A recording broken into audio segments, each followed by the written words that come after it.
اللهم إني أسألك علما نافعا.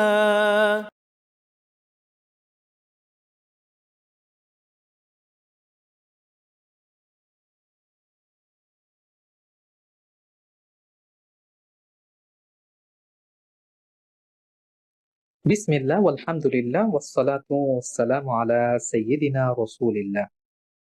ইলমান নাফিয়া কর্তৃক আয়োজিত কোরআন পড়ি তাজবিদ শিখে প্রোগ্রামে আপনাদের সকলকে স্বাগত জানাচ্ছি। আমি হাসান মুহিবুল্লাহ।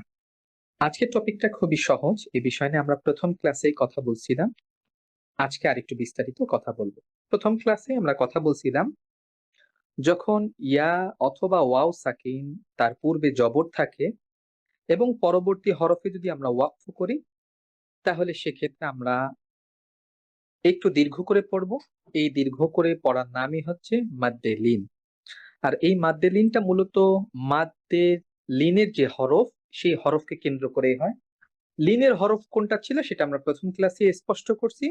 আমরা আবারও আপনাদেরকে বলতেছি, যখন জবরের বাম পাশে জজমালা ওয়াও বা ইয়া আসে তখন ওই ওয়াও বা ইয়াকে লিনের হরফ বলে। আর লিনের হরফের পরের হরফে যদি আমরা ওয়াকফ করি তাহলে যেই মাদটা হবে সেটাকে বলে মাদ্দে লিন। যেরকম এখানে কুরাইশ, ইয়াটা লাল কালার দেয়া আছে, এর পূর্ব হরফ র এর উপরে জবর থাকার কারণে আমরা এটাকে লিনের হরফ বলবো। এবং লিনের হরফের পরের হরফ শিন, এখানে যেহেতু আমরা থেমে যাচ্ছি, ওয়াকফ করতেছি, এই জন্য আমরা টান দিয়ে পড়বো। আর এই ধরনের টান দিয়ে পড়ার নাম হচ্ছে মাদ্দে লিন, কুরাইশ। এর পরবর্তী উদাহরণ হচ্ছে খাউফ, জবরের বাম পাশে জজমালা ওয়াও আসছে, এই জন্য এই জজমালা ওয়াওটা লিনের হরফ। আর লিনের হরফের পরের হরফে আমি ওয়াকফ করতেছি, এই জন্য এইটা মাদ্দে লিন, খাউফ। প্রশ্ন হতে পারে, আমি যদি পরের হরফে ওয়াকফ না করে পরবর্তী অংশের সাথে মিলায় পড়ি তাহলে কি এখানে টান হবে? উত্তর হলো যে না, তাহলে এখানে টান হবে না, বরং দ্রুত পড়ে যেতে হবে কুরাইশিন ইলাফিহিম, এরকম করে মিলায় পড়ে যেতে হবে। তখন আর এখানে মাদ্দে লিন হবে না, তবে লিনের হরফ কিন্তু থেকে যাবে। আশা করি এটা আপনারা বুঝতে পারছেন। আমরা গত ক্লাসেও এই বিষয়টা নিয়ে কথা বলছিলাম। এই ক্লাসে আমরা মাদ্দে লিনটা আর একটু স্পষ্ট করলাম। আমরা সূরার মাধ্যমে মাদ্দে লিনটা জানবো। আমরা যদি সূরাতুল কুরাইশে তাকাই তাহলে আমরা দেখতে পাচ্ছি সূরাতুল কুরাইশের প্রত্যেকটা আয়াতের শেষে মাদ্দে লিন আছে। যেরকম এখানে বিসমিল্লাহির রহমানির রহিম, লিইলাফি কুরাইশ, জজমালা ইয়ার পূর্বে জবর এবং পরবর্তী হরফ শিনের উপরে আমরা ওয়াকফ করছি, এই জন্য এখানে মাদ্দে লিন হবে। লিইলাফি কুরাইশ, এই যে রইশ বলে আমি যে টানটা দিচ্ছি এটার নাম হচ্ছে মাদ্দে লিন। আমি যদি এখানে না থেমে পরবর্তী অংশ মিলাই পড়ি তাহলে মাদ্দে লিন হবে না। তাহলে কেমন হবে? লিইলাফি কুরাইশিন ইলাফিহিম রিহলাতাশ শিতাই ওয়াস-সাইফ। তাহলে থামলে মাদ্দে লিন হবে, যদি না থামি তাহলে তানবিনের নিয়ম অনুযায়ী আমি পরবর্তী অংশ মিলাই পড়ব। দ্বিতীয় আয়াত, ইলাফিহিম রিহলাতাশ শিতাই ওয়াস-সাইফ, সয়ফ, এখানে যে মাদটা করতেছি এটাও মাদ্দে লিন, কারণ জজমালা ইয়া এর পূর্বে জবর এবং পরবর্তী হরফ ফায়ের উপরে যদি আমি ওয়াকফ করি তাহলে এখানে মাদ্দে লিন হবে, ওয়াস-সাইফ, ওয়াস-সাইফ। আমি যদি এখানে না থেমে মিলাই পড়ি তাহলে মাদ্দে লিন হবে না, তখন পড়বো ওয়াস-সাইফি ফালইয়াবুদু, দ্রুত পড়ে যাব, ওয়াস-সাইফি ফালইয়াবুদু। আমি যদি থেমে যাই ওয়াস-সাইফ, এখানে যে মাদটা হচ্ছে সেটার নাম হচ্ছে মাদ্দে লিন।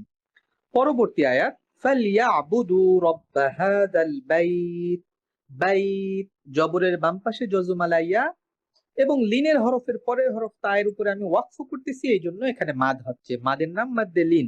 হাযাল বাইত, বাইত এই মাদটা হচ্ছে মাদ্দে লিন।